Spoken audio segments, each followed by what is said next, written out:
నమస్కారం వార్తలకు స్వాగతం. ముందుగా ముఖ్యాంశాలు. మాజీ మంత్రి బొత్స సత్యనారాయణ మీడియా సమావేశం, పలు అంశాలపై వివరణ. మాజీ మంత్రి Harish Rao press meet, CM Revanth రెడ్డిపై ఫైర్.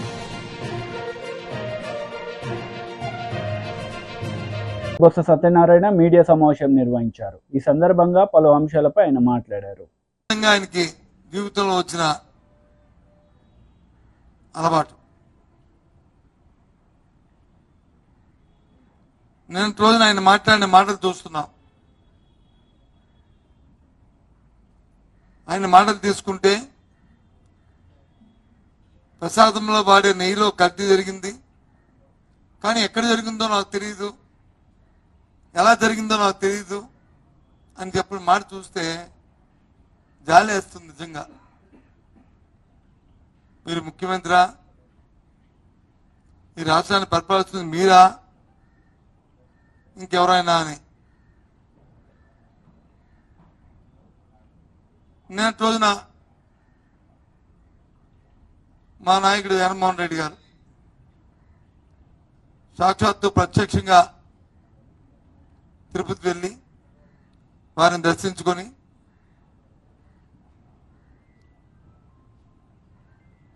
వారిని ప్రార్థించుకొని ప్రజల్ని చల్లగా చూడమని చెప్పి కోరడానికి వెళ్దామని నిన్న ప్రయత్నం చేస్తే చూసాం, దీనికి పర్మిషన్ లేదు, ఆయన వెనకాల మీరు ఎవరు వెళ్ళడానికి వీలు లేదు అని సాక్షాత్తు పోలీస్ శాఖ పోలీసు అధికారులు ఇచ్చిన నోటీసు. మళ్ళీ ఆయన అంటాడు ఎవరు వద్దన్నారు, వెళ్ళొద్దన్నారు అంటారు. అంటే చట్టం పట్ల నీకు గౌరవం ఉందా లేదా? లేదు, నీ అధికారులు నీ చెప్పు చేతుల్లో ఉన్నారా లేదా? ఏంటిది ఈ గందరగోళం? నేను రాష్ట్రంలో 3 దఫాలుగానే 15 సంవత్సరాల మంత్రిగా ఉన్నాను. ప్రభుత్వంలో వ్యక్తులు ప్రతి అంశాన్ని సున్నితంగా తీసుకుంటూ ఆలోచన చేస్తూ ప్రజలకు ఏ విధమైన ఇబ్బందులు కలగకుండా చూసుకోవాల్సిన బాధ్యత ప్రభుత్వాల్లో ఉన్న నాయకులది, అలాగే ప్రతిపక్షాలు. ఆ నేపథ్యంలో ఒక మాజీ ముఖ్యమంత్రిగా జరుగుతున్న పరిణామాలని దేవుని క్షమాపణ కోరడానికి వెళ్ళి ఇగో ఇలాంటి పరిస్థితుల్లో జరుగుతున్నాయి కాబట్టి మీరు వచ్చి ఒక మంచి బుద్ధిని ప్రసాదించండి ప్రభుత్వం ఉన్న నాయకులని కోరడానికి వెళ్తున్న అలా మన నేపథ్యంలో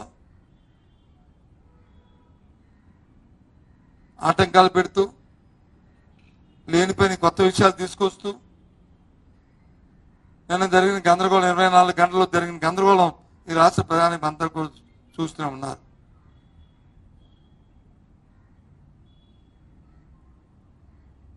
మేము చెప్పాం, చాలా సందర్భాలు చెప్పాం,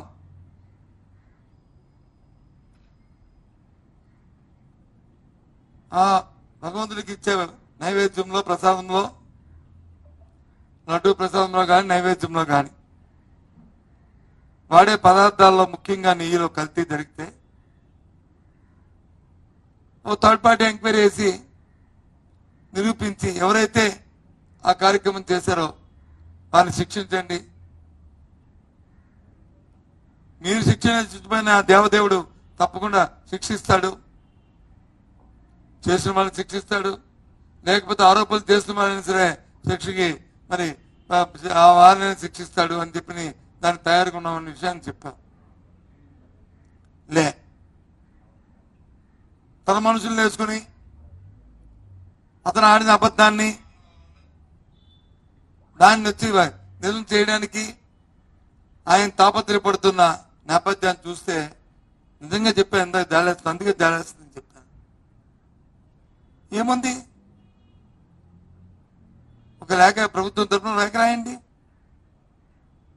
హైకోర్టుకి రాయండి, సుప్రీంకోర్టుకి రాయండి, సిబిఐకి రాయండి, మీ ఆధ్వర్యంలో కమిటీ వేయండి, ఎంక్వైరీ చేయమని రాయండి. తప్పేముంది థర్డ్ పార్టీని?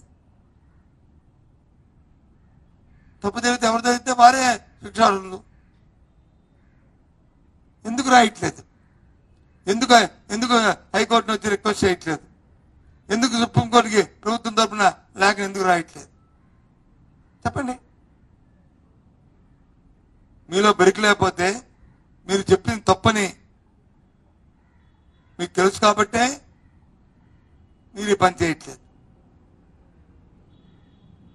లేకపోతే చేసేవారే. అంటే మీరు ఆడిన అబద్ధం. కాంగ్రెస్ నేతలు మీడియా సమావేశం నిర్వహించారు. ఈ సందర్భంగా పలు అంశాలపై వారు మాట్లాడారు. हम भी उसको इस प्रेस कॉन्फ्रेंस के माध्यम से दोहराते हैं कि सरकार को, केंद्र सरकार को तत्काल उनको राज्य का दर्जा देना चाहिए। यह एक ऐतिहासिक प्रदेश है, इसकी जो है बहुत बड़ी पूरे विश्व में चर्चा होती है, तो इसको राज्य का दर्जा देना चाहिए। दूसरी जो सबसे इम्पोर्टेंट बात है, और मैं स्पष्ट रूप से आज यहाँ आपके सामने बोलना चाहूँगा और इस तरफ ध्यान से आप लोग सुनिएगा। मेरा सीधा सीधा आरोप है कि भारतीय जनता पार्टी, भाजपा और केंद्र सरकार की अलगाववादियों से मिली भगत है।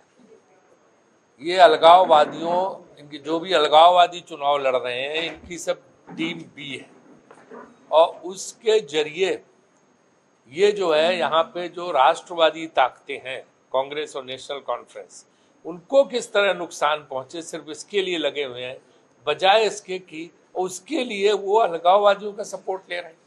ये आग से खेल रहे हैं, यानी अंदाजा नहीं है, आग से खेल रहे हैं। जो इस तरह का काम ये कर रहे हैं कि किसी तरह से कांग्रेस और नेशनल कॉन्फ्रेंस हार जाए, भले ही आतंकवादी और अलगाववादी जीत जाए। इस तरह की जो प्रयास ही केंद्र सरकार का है, ये बहुत ही खतरनाक है। जम्मू कश्मीर के लोगों को हम इसके जरिए चेतावनी देना चाहते हैं कि जो केंद्र सरकार ये बहुत बड़ी महाभूल, बहुत बड़ी गलती करने जा रही है कि अलगाववादियों को अंदर से सपोर्ट देके वो जो है कांग्रेस और नेशनल कॉन्फ्रेंस को हराना चाहती है। ये जम्मू के लोगों के हित में नहीं है, कश्मीर के लोगों के हित में नहीं है, लद्दाख लोगों के हित में नहीं है। इसलिए जो है केंद्र सरकार को तत्काल जो है ये काम बंद करना चाहिए। आप किसी से आपकी राजनीतिक लड़ाई है, इसका मतलब ये नहीं कि आप अलगाववादियों को बढ़ावा देने लगे। और मैं इसके सारे प्रमाण भी हम लोगों के पास हैं, जो अभी हम नहीं रखना चाहते, लेकिन ये लगातार इस तरह का काम कर रहे हैं। पहली बार तो ये है। दूसरी चीज़ ये है महत्वपूर्ण कि जो यहाँ के लोकल इश्यूज़ हैं उसकी तरफ ये लोग बिल्कुल ध्यान नहीं दे रहे। जैसे आपका स्मार्ट मीटर का इशू, लोगों के अनाप शनाप बिल आ रहे हैं, जनता परेशान है, और ये स्मार्ट मीटर स्कीम लेके आए हैं। एक तो अपने सब ठेकेदार लाते हैं, ये जो जेन्युइन ठेकेदार हैं, लोकल हैं, उन सबको कोई काम, उन वेंडर्स को कोई काम नहीं देते, अपने लाते। या तो भाजपा से जुड़ा ठेकेदार होगा, या गुजरात से पकड़ लाएंगे, या और कहीं से पकड़ लाएंगे। अपने ठेकेदारों की बहुत बढ़ावा देते हैं। तो स्मार्ट मीटर में भी किसी का बिल कितना आ रहा ना साहब, कुछ आ रहा, और यहाँ आके सब भाषण देंगे इनके बड़े बड़े, इस पे कुछ नहीं बोलेंगे।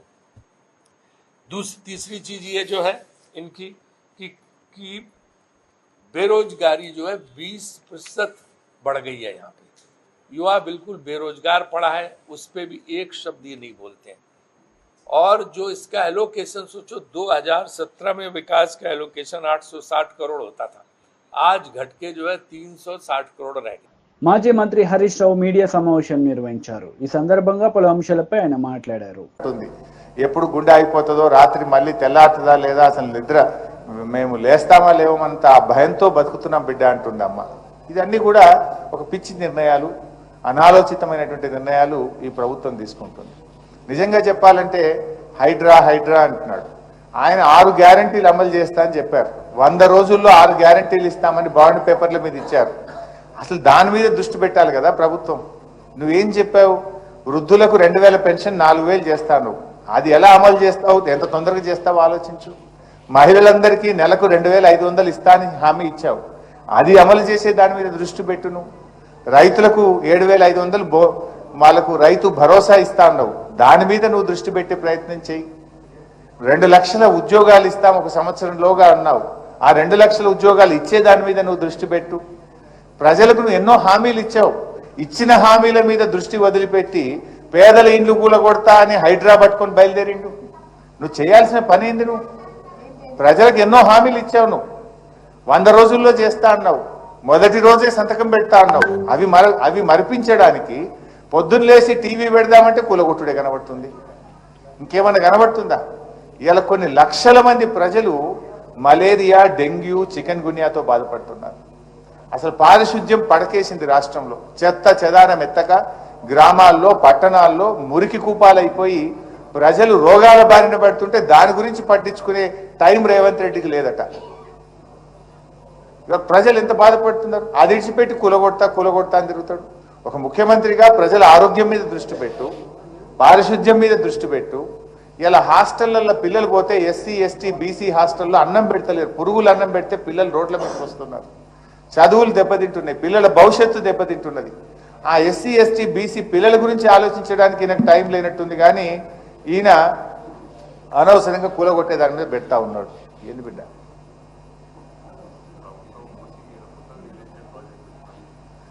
మా తమ్ముడు ఏమంటుండంటే పేదల ఇండ్లు కూలగొడతారట, కానీ ఈ మూసీ మీద పెద్ద పెద్ద రియల్ ఎస్టేట్ భవనాలకు పర్మిషన్లు ఇస్తారట. అంటే ఈ పేదలను కూలగొట్టుడు ఎందుకు? బడా బడా కంపెనీలకు నువ్వు ఇచ్చుడు ఎందుకు? అంటే పేదల ప్రాణాలు తీసి నువ్వు కంపెనీలు కడతావా? నువ్వు రియల్ ఎస్టేట్ వ్యాపారం చేస్తావా? This is all not correct. So డెఫినెట్గా మీకు 3 విషయాలు మేము మీకు హామీ ఇస్తా ఉన్నాం. మా లీగల్ సెల్ ఇప్పుడు నేను మైక్ ఇస్తాను, కళ్యాణ్ గారు ఫోన్ నంబర్ చెప్తారు. ఇక్కడ ఉంటారు రౌండ్ ద క్లాక్ 24 గంటలు. న్యాయవాదుల బృందం తెలంగాణ భవన్లో ఉంటుంది. మీకు ఎందుకంటే ఒక్కొక్కరిగా మీరు వెళ్ళి కేసులు వేయాలంటే వేయలేరు, మీకు అనుభవం తక్కువ ఉంటుంది. తప్పకుండా న్యాయపరంగా హైకోర్టు నుంచి రక్షణ కల్పించడానికి మా న్యాయవాదుల బృందం మీకు పూర్తిగా సహకరిస్తుంది. ఇక్కడే భవన్లోనే ఉంటారు. మీరు ఎవరైనా రావచ్చు, కలవచ్చు, మీరు పేపర్స్ ఇవ్వండి. మేమే మీ తరఫున న్యాయ పోరాటం చేసి మీకు రక్షణ కవచంగా మేము నిలబడతాం. 2, మా శాసనసభ్యుల బృందం కూడా మీ దగ్గరకు వస్తాం. ఇలా కేటీఆర్ గారికి జ్వరం ఉంది బాగా, బట్ మా ఎమ్మెల్యేస్ టీం కూడా మీ దగ్గరకు వస్తాం. వచ్చి విజిట్ చేసి మీకు భరోసా కల్పించి ప్రభుత్వం మీద ఒత్తిడి పెంచేటువంటి ప్రయత్నం కూడా చేస్తాం. 3వది, ప్రభుత్వం కూడా ఇలాంటి నిర్ణయం కొన్ని వేలు, 1 ఇల్లు 2 ఇల్లు కాదు, వాళ్లకు. టీడీపీ లీడర్ మీడియా సమావేశం నిర్వహించారు. ఈ సందర్భంగా పలు అంశాలపై ఆయన మాట్లాడారు. ఒకవైపు వరదలు వచ్చి ప్రాణాలు పోయినా దాన్ని కూడా వరదలను నిరంతరం 10 రోజులుగా నిద్రాహారాలు మానేసి వరదలను సమర్థవంతంగా ఎదుర్కొని ప్రజల మాన ప్రాణాలను కాపాడి వాళ్ళకు కూడా ఒకవైపు కాంపెన్సేషన్ ఇస్తూ ఉంటే, శ్రీశైలంలో వచ్చిన ప్రతి నీటి చుక్కను కూడా ఒడిసి పట్టి కాపాడాలని చెప్పి ఈరోజు కడప జిల్లాలో ఉన్న, రాయలసీమలో ఉన్న రిజర్వాయర్లన్నీ కూడా నింపిన ఘనత చంద్రబాబు నాయుడు గారిది. కడప జిల్లా విషయానికి వస్తే ఒక గండికోట ప్రాజెక్ట్ అయితే ఏమి, పులివెందల్లో ఉన్న పైడిపాలెం రిజర్వాయర్, చిత్రావతి రిజర్వాయర్లలో కూడా పూర్తి సామర్థ్యంతో నీళ్లు నింపిన పరిస్థితి. గండికోట చరిత్రలో కూడా 27 టీఎంసీలు అయితే 26 టీఎంసీల నీటిని నిలిపిన ఘనత ఈ కూటమి ప్రభుత్వానికి, చంద్రబాబు నాయుడు గారి నాయకత్వంలో సమర్థవంతంగా నీటిపారుదల నిర్వహణ చేస్తున్న ఈ ప్రభుత్వానికి. అదేవిధంగా బ్రహ్మంసాగర్ ప్రాజెక్ట్ అయితే 17 టీఎంసీల్లో ఇప్పటికే 10 టీఎంసీలు నీటిని నిలిపి ఇంకా నీళ్లు కూడా వస్తున్న పరిస్థితి. రాయలసీమలో ఉన్న కర్నూలు జిల్లా కానీ, అనంతపురం జిల్లా కానీ ప్రతి ప్రాజెక్టు కూడా ఈరోజు శ్రీశైలం ముఖద్వారం నుంచి అన్ని ప్రాజెక్టులు, కేసీ కెనాల్ అయితే ఏమి, అంద్రినీవ్ అయితే ఏమి, గాలేర్ నగర్ అయితే ఏమి, ఇంకా తెలుగంగ ప్రాజెక్టులు కూడా నీటి నిర్వహణ చేస్తున్న పరిస్థితి. ఈ సంవత్సరం రైతుల కళ్లల్లో ఆనందం కనపడుతూ ఉంది. ఈ ప్రభుత్వం వచ్చిన తర్వాత ఇంత సమర్థవంతంగా నీటి నిర్వహణ చేసి ప్రతి రిజర్వాయర్లు, మేజర్ రిజర్వాయర్లు నీళ్లు నింపి ప్రతి చెరువుల్లో కూడా ఈ ప్రభుత్వం నీటిని నిలిపి ఖరీఫ్లో కానీ, రబీలో కానీ పూర్తి స్థాయిలో పంటలు వేసుకునే పరిస్థితికి తీసుకొస్తున్న ప్రభుత్వం తెలుగుదేశం ప్రభుత్వం, కూటమి ప్రభుత్వం. అదేవిధంగా ఈరోజు రాయలసీమ అంతటా కూడా ఒక పండుగ వాతావరణంలో ఉంది. రైతుల కళ్ళల్లో ఆనందం కనిపిస్తూ ఉంది. ఈ గత 5 సంవత్సరాల్లో వర్షాలు పడినా కూడా గేట్లు కొట్టుకుపోయి కొన్ని ప్రాజెక్టులలో నీళ్లు సముద్రం పాలైతే వచ్చిన నీళ్లను ఒడిసి పట్టి సమర్థవంతమైన నీటిపారుదల నిర్వహణ చేతకాక అధికారులకు సరైన ఆదేశాలు ఇచ్చే చేతకాక గత ముఖ్యమంత్రి జగన్మోహన్ రెడ్డి గారు అసమర్థత పరిపాలన సాగిస్తే ఈ 100 రోజుల ప్రభుత్వంలోనే రాయలసీమలో ఉన్న అన్ని మేజర్ ప్రాజెక్టులు చెరువులు కూడా ఈరోజు పూర్తి స్థాయిలో నీటి నింపి రాబోయే రోజుల్లో రైతులకు ఒక ఆనందం కనిపిస్తూ ఉంది. ఈ ప్రభుత్వం వచ్చిన తర్వాత మాకు నీళ్లు ఒక అష్యూరెన్స్ వస్తూ ఉంది, ఒక భద్రత వస్తూ ఉంది. చెరువుల్లో కానీ డ్యాముల్లో కానీ నీళ్లు ఉన్నాయి. ఈ నీటిని ద్వారా మనం రబీ ఖరీఫ్ పంటలు వేసుకోవచ్చని ఒక ధైర్యం ఇచ్చిన ప్రభుత్వం తెలుగుదేశం ప్రభుత్వం. ఒక్కసారి పులివెందల్లో పరిశీలిస్తే మాజీ ముఖ్యమంత్రి గారి నియోజకవర్గంలో పైడిపాలెం చిత్రావతి ప్రాజెక్టులు పూర్తి స్థాయి ఈరోజు డ్యాములు నింపితే దానికి గత 5 సంవత్సరాల్లో సొంత నియోజకవర్గంలో డిస్ట్రిబ్యూటర్లు పిల్ల కాలువలు పూర్తి చేయలేక రైతులకు నీళ్లు లేక వర్షాధారంగా గత 5 సంవత్సరాలు పడినారు. ఈరోజు ఆ పనులన్నీ కూడా మళ్ళీ పునర్ప్రారంభించి అన్ని రకాలుగా కూడా రైతాంగానికి నీళ్ళు ఇచ్చేదానికి ఒక ధైర్యం ఇస్తున్న ప్రభుత్వం తెలుగుదేశం ప్రభుత్వం, కూటమి ప్రభుత్వం. ఇది నీటిపారుదల వ్యవస్థలో గత 5 సంవత్సరాల్లో ఏ విధంగా నిర్వహించారు, ఈ 100 రోజుల్లో ఎంత సమర్థవంతమైన నీటి నిర్వహణ జరిగింది ఒక్కసారి ప్రజలందరూ కూడా. వైసీపీ మహిళా లీడర్ వరుడు కళ్యాణి మీడియా సమావేశం నిర్వహించారు. ఈ సందర్భంగా పలు అంశాలపై ఆమె మాట్లాడారు. 2019కి ముందు సంవత్సరంన్నర పాదయాత్ర చేశారు. ఆ పాదయాత్ర ప్రారంభించడానికి ముందు కూడా తిరుపతి వెళ్ళి దర్శనం చేసుకున్నారు. అయ్యాక కూడా మెట్లెక్కి స్వామిని దర్శనం చేసుకొని ఆ పాదయాత్రని ఫినిష్ చేయడం జరిగింది. ఇదంతా కూడా అంటే దర్శనం చేసుకోవడం ఇష్టం లేకుండానే చేస్తారా?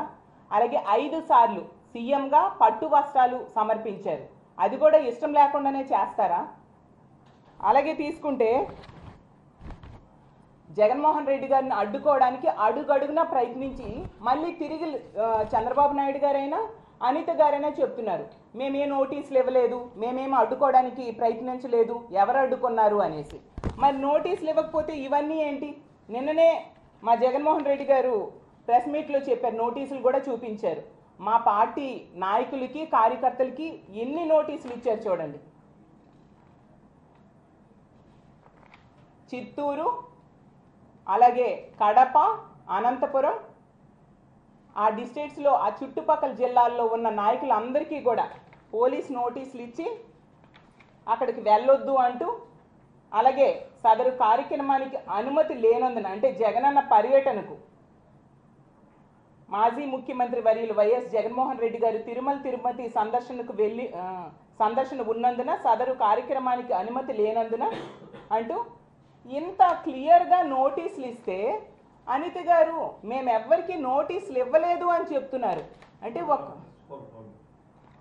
ఒక హోమ్ మినిస్టర్గా ఉన్న ఆవిడ ఇలాంటి పచ్చి అబద్ధాలు చెప్పవచ్చా? ఒక ముఖ్యమంత్రి స్థాయిలో ఉన్న చంద్రబాబు నాయుడు గారు మేమెక్కడ అడ్డుకున్నాము అంటూ ఇలాంటి మాటలు మాట్లాడవచ్చా? ఏం సందేశం మీరు ఇస్తూ ఉన్నారు? గతంలో మనందరము చూసాం, అమిత్ షా గారు బీజేపీ అధ్యక్షులుగా ఉండేప్పుడు అతను తిరుపతి వస్తే రాళ్ళు వేయించారా లేదా? ఇదే తెలుగుదేశం పార్టీ శ్రేణులు. కానీ ఇప్పుడు దురదృష్టం ఏంటంటే అదే బీజేపీతో కూటమిగా ఇదే తెలుగుదేశం పార్టీ శ్రేణులు ఉన్నారు. ఒకసారి పాత రోజులు గుర్తు తెచ్చుకోండి. పక్క రాష్ట్రాల నుంచి కూడా మనుషులను తీసుకొచ్చి జగనన్న పర్యటనని ఇబ్బంది కలిగించడానికి ప్రయత్నించారా లేదా? భజనలు చేస్తూ ఒక ఆమె వచ్చింది, జగనన్నని ఎంటర్ కానివ్వదంట. అసలు ఆవిడ ఎవరు ఎంటర్ కానివ్వను అని చెప్పడానికి? ఆవిడ బీజేపీ వ్యక్తి అంట. అమ్మ మరి మోడీ గారు జగనన్న ముఖ్యమంత్రిగా ఉన్నప్పుడు తిరుపతి వచ్చినప్పుడు జగనన్న వెళ్ళారు, అలాగే అమిత్ షా గారు వచ్చినప్పుడు వెళ్ళారు. అప్పుడు మీరు అందరూ ఏమైపోయారు? మీ స్టేట్మెంట్స్ అన్నీ ఏమైపోయాయి? అలాగే తీసుకుంటే జగనన్న అంటే 10,000 మందితో ర్యాలీ తీస్తారనేసి ఈ నోటీసుల్లో ఇష్టం వచ్చినట్టుగా రాసి మా నాయకుల్ని కార్యకర్తల్ని అక్కడికి వెళ్లకుండా చేయడానికి గృహ నిర్బంధం చేయడం జరిగింది. దానికి మాకు ఫుల్ ప్రూఫ్స్ ఉంటే ఇంత స్థాయిలో ఉన్న వ్యక్తులు ఇలా ఏ విధంగా అబద్ధాలు చెప్తారు? ఇవన్నీ నిజాలే కదా. మా భూమన కరుణాకర్ రెడ్డి గారు, మా ఎమ్మెల్యేలు, మా ఎమ్మెల్సీలు, అన్ని స్థాయిల వ్యక్తులకు కూడా మీరు నోటీసులు ఇచ్చారా లేదా? ప్రజలకి ఇలాంటి అబద్ధాలు చెప్పి ఏ మెసేజ్ ఇస్తారు? అంటే జగనన్న పర్యటన కనుక అక్కడ ఉంటే చంద్రబాబు నాయుడు గారు చెప్పిన అబద్ధం మీద చర్చ జరుగుతుంది, వీళ్ళ బండారం బయట పడిపోతుంది. కాబట్టి ఈ అబద్ధాన్ని ప్రజలు నమ్మేస్తారు. కాబట్టి చంద్రబాబు నాయుడు గారు చెప్పిన అబద్ధాన్ని ప్రజలు నమ్మేస్తారు. కాబట్టి జగనన్న పర్యటన అడ్డుకోవడానికి ఇష్టం వచ్చినట్టుగా మాట్లాడారు. ఎందుకు బీజేపీ వాళ్ళు అయితేనేం, తిరుపతిలో ఉన్న జనసేన ఎమ్మెల్యే అయితేనేం, టీడీపీ నాయకులు ఇష్టం వచ్చినట్టుగా అడ్డుకుంటామని స్టేట్మెంట్స్ ఇస్తే కనీసం ఒక్కరినైనా ఈ హోమ్ మినిస్టర్ అనిత గారు అరెస్ట్ చేయించారా? అలాగే తీసుకుంటే డిక్లరేషన్ గురించి మాట్లాడుతూ ఉన్నారు. అసలు డిక్లరేషన్ అనేది జగనన్న ఇప్పటికీ 10-11 సార్లు పైగా వెళ్ళారు. ఎప్పుడూ లేని డిక్లరేషన్ ఇప్పుడు వీళ్ళకి గుర్తొచ్చిందంట. అసలు అక్కడ టీటీడీ నిబంధనలు ఉంటుందా, టీడీపీ నిబంధనలు ఉంటుందా అనేసి నేను అడుగుతూ ఉన్నాను. నాకైతే అనిపిస్తూ ఉంది టీడీపీ తాలూకా నిబంధనలే అక్కడ ఉంటాయేమో అనేసి. ఎందుకంటే ఎన్నాళ్ళు లేని డిక్లరేషన్ అనేది ఇప్పుడు ఎందుకు కొత్తగా వీళ్ళు హైలైట్ చేస్తూ ఉన్నారు? గత 3 నెలలుగా చూపించండి మీ రికార్డు, ఎంతమందితో డిక్లరేషన్ మీద సైన్ చేయించారు? అలాగే తీసుకుంటే ఈ డిక్లరేషన్ అనేది మరి ఎంతమంది సినిమా యాక్టర్స్ వెళ్ళారు, మంత్రులు వెళ్ళారు, హీరోలు హీరోయిన్లు ఎంతోమంది వెళ్ళారు. వాళ్ళు ఎవరితోనైనా చేపించారా మీరు? ఒక జగన్మోహన్ రెడ్డి గారికే వస్తుందా ఈ నిబంధన? ఇంకో విషయం తెలుసా, ఈ డిక్లరేషన్ అనే నిబంధన నోటీస్ బోర్డు జగనన్న అక్కడికి వెళ్తారు, తిరుపతి సందర్శిస్తారు అంటే ఒక నోటీస్ బోర్డు పెట్టారు. మళ్ళీ జగనన్న ప్రెస్ మీట్ పెట్టేసి ఇంకా వెళ్ళట్లేదని చెప్పిన వెంటనే నోటీస్ బోర్డు తీసేశారు. అంటే ప్రపంచంలో ఎవరు సందర్శించినా వీళ్ళకి డిక్లరేషన్ అవసరం లేదు. ఒక్క మా అధ్యక్షులైన జగన్మోహన్ రెడ్డి గారు తిరుపతి సందర్శిస్తేనా వీళ్ళకి డిక్లరేషన్ కావాలి. అక్కడే ప్రజలు అర్థం చేసుకోండి వీళ్ళు ఎంత ఘోరంగా జగనన్నను అడ్డుకోవడానికి ప్రయత్నిస్తూ ఉన్నారు. చంద్రబాబు నాయుడు గారైనా, హోమ్ మినిస్టర్ అయిన అనిత గారైనా, అలాగే కూటమిలో ఉన్న నాయకులు ఏ విధంగా జగనన్న పర్యటనను అడ్డుకోవడానికి ప్రయత్నిస్తూ ఉన్నారు ప్రజలు అర్థం చేసుకోవాల్సిందిగా కోరుతున్నాను. నేను చాలా వెంకటేశ్వర స్వామిని నమ్ముతాను. ఒక వెంకటేశ్వర స్వామి అంటే ఎంత. వార్తలు ముగించే ముందు ముఖ్యాంశాలు మరోసారి. మాజీ మంత్రి బొత్స సత్యనారాయణ మీడియా సమావేశం, పలు అంశాలపై వివరణ. మాజీ మంత్రి Harish Rao press meet, CM Revanth రెడ్డిపై ఫైర్.